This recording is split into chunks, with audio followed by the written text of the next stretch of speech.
Good evening, folks. This is Mike Padua once again, and we are back to our analysis for this Friday until Monday, September 17 to 2021. And this is brought to you by Typhoon 2000.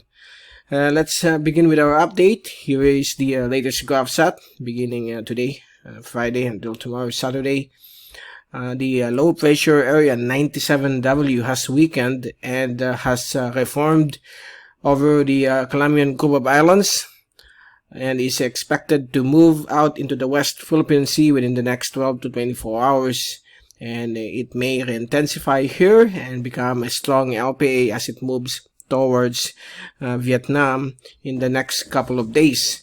And this shallow LPA, together with its trough, will bring isolated to scattered rain showers and thunderstorms across MiMaRoPa, Visayas, Sulu Archipelago, Mindanao, including the Kalayaan Island Group over the spot list, while the rest of the Philippine Islands will remain fair with isolated rain showers and thunderstorms in the afternoon or evening. We have here a ridge of high pressure. So the ridge of high pressure is extending towards the Bicol region. That's why we are experiencing some pleasant weather with low chances of afternoon or evening rain showers and thunderstorms. But in the next couple of days, this high pressure will start to weaken a bit. And we have here another cloudiness embedded within the trough of LPA shallow LPA. This will become another surface trough in the next couple of days and will bring afternoon and evening rain showers and thunderstorms. Watch out for lightning strikes, possible flash floods, and landslide whenever there's a severe or strong thunderstorm developing in your respective areas. And up here over western Japan, we are now seeing the landfall of tropical storm Chantu. It's probably the longest living cyclone for this year, since it's now more than 40 warnings for the from the Joint Typhoon Warning Center. So it's a long-lived tropical cyclone because of there are still warm sea surface temperature here, which fuel the organization or the circulation of this system. So Chantu is now making landfall, or has already made landfall over the northern portions of Kyushu Island in Japan, where winds of 75 kph with higher gust will be expected. And there's a attached stationary front here. Okay, so within the next couple of days, this will be transforming into a subtropical or extratropical cyclone as it moves towards the central portions of Japan into the eastern sea of Japan. And we have here another frontal system. So there you go. That's the latest from our end. No any developing LPAs right now outside of PAR.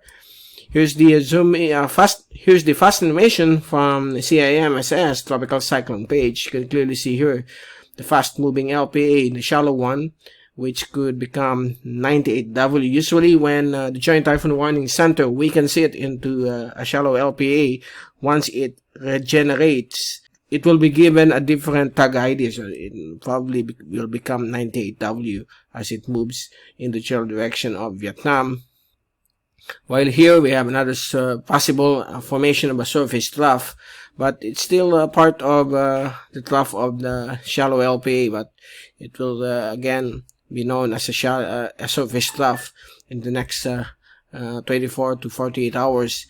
By the way, Pag-asa is calling this an ITZZ. We both know in different agencies there's this different naming convention of this converging winds. Some calls it the monsoon trough, trough of low pressure. It's all the same. Those are converging northeasterly or southeasterly winds, northeasterly or southwesterly winds, or even variable winds that converges near the equator. That's simply an intertropical convergence zone or a trough. So it depends on the forecaster what they will call this area of convergence. But basically, it's all the same. It's just a different naming convention produced by different weather agencies. And here's the zoom-in satellite animation from windy.com from their EUMETSAT satellite. So for the past 6 hours, since 2 p.m. until now 7, almost 8 p.m., the LPA is now moving into the West Philippine Sea. But there are still some isolated thunderstorms occurring across the Visayas and Mindanao and portions of the Bicol region, Luzon.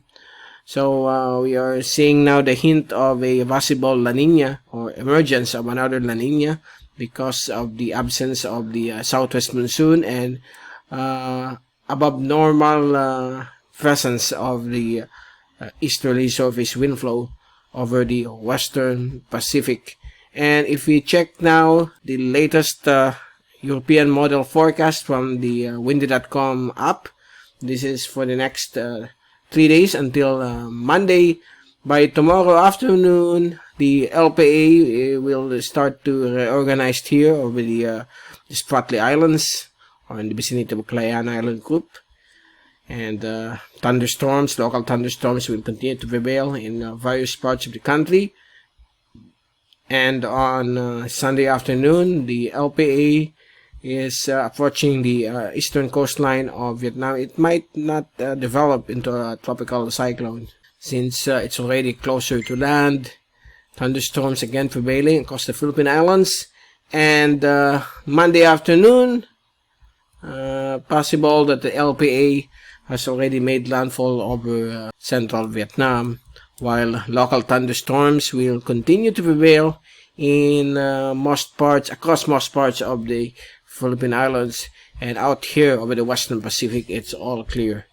Okay, and before we leave you, here's again the updated tropical cyclone potential threat, okay, or tropical cyclone threat potential from Pag-asa, which they issued yesterday, September 16, and they have just updated their 2-week forecast.